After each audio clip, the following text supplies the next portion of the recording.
হিন্দি ছবি করতে বম্বে যাওয়াটাই কাল হয়েছিল মিঠু মুখার্জির। দুলাল গুহর দো আনজানে ছবি দিয়েই বলিউডে তৈরি হয় অমিতাভ রেখা জুটি। সেই দুলাল গুহর খানদোস্ত হিন্দি ছবির অফার পেয়ে মিঠু মুখার্জি লুফে নেন। পরপর কয়েকটি হিন্দি ছবিতে কাজ করেন মিঠু মুখার্জি, কিন্তু তার স্থান হচ্ছিল সেকেন্ড লিডে।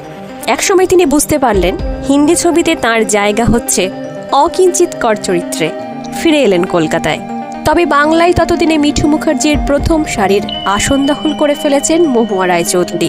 সবার ছবিতে সাইন করছেন মহুয়া রায়চৌধুরী। মিঠু মুখার্জির প্রযোজক আনুকূল্য আর কাজে লাগলো না। আবার পাশাপাশি ত্রয়ী, 36 চৌরঙ্গী লেন বিষবৃক্ষ করে সবার নয়নের মণি হয়ে উঠেছেন দেবশ্রী রায়।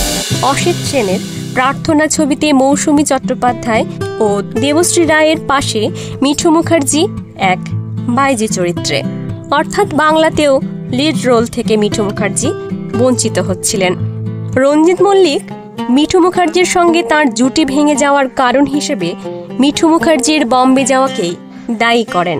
নয়তো রঞ্জিত মিঠুর স্বয়ংসিদ্ধা বম্বেতে অনুকরণ করে হিন্দি ছবি হয়। মিঠু মুখার্জি পরবর্তী নায়ক জয় সেনগুপ্ত বা দীপঙ্কর দের সঙ্গেও জমাতে পারলেন না। তবু মিঠু মুখার্জির প্রস্থান ছবি ফ্লপ করার কারণে নয়, বরং সংযম থেকেই জনপ্রিয়তা নিয়ে সসম্মানে সরে যান মিঠু মুখার্জি। তার আগে ৯-এর দশকের শেষবার রংমশালের মতো জ্বলে ওঠেন Mithu Mukherjee. Super duper hit করে মিঠু মুখার্জি অভিনীত ও প্রযোজিত ছবি আশ্রিতা। বাংলার প্রতিটি মহিলা এই ছবি হল হাউসফুল করে দেখেছিল।